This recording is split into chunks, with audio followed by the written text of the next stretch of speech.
Hello বন্ধুরা, আজকে আমরা রান্না করে দেখাবো মেটে আলু রান্নার রেসিপি।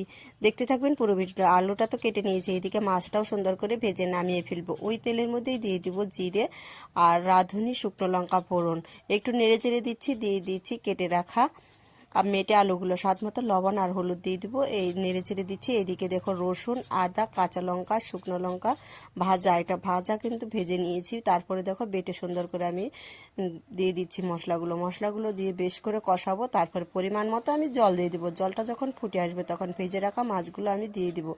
ভিডিওটি ভালো লাগলে অবশ্যই সাবস্ক্রাইব, লাইক, কমেন্ট করে পাশে থাকবেন। এই দেখো এইভাবে করে জলটা ফুটে মাছটা দিয়ে দিচ্ছি। নামানোর সময় আমি দিয়ে দিব এইখানে, তরকারিটা যখন হয়ে আসবে আমি নামানোর সময় দিয়ে দিব জিরে, ভাজা জিরে, ধনে বাটা আর রাঁধুনি বাটা দিয়ে কিন্তু নেড়ে চেড়ে নামিয়ে ফেলবো। বাড়িতে একবার হলেও এইরকম সিম্পল রেসিপি করে দেখবেন, অসাধারণ